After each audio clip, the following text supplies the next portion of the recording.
আমাদের দুটো দাবি ছিল।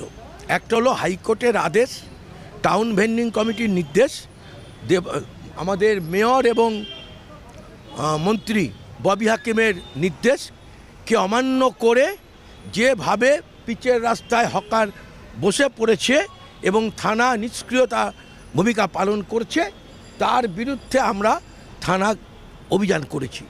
এবং এই থানা অভিযানের আমাদের দুটো দাবি ছিল। একটা হলো পিচের রাস্তা ছেড়ে দিতে হবে যান চলাচলের জন্য। পিচের রাস্তায় কোনো হকার বসবে না, হকার বসাটা বেআইনি।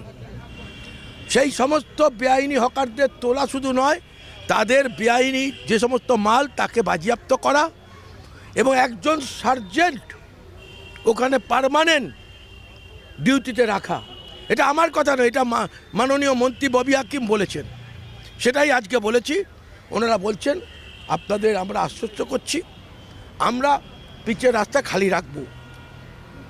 ফলে আমরা বলেছি যে আমরা এটা দেখব, কিন্তু লাগাতার এই রকমভাবে থানা অভিযান করব।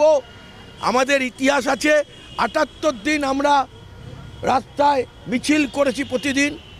আমাদের এই যে এস এম ব্যানার্জি রোড, এখানে হকার তুলেছিল, আমরা ৬ মাস রেগুলার আন্দোলন করেছি, তারপর বসিয়েছিলাম।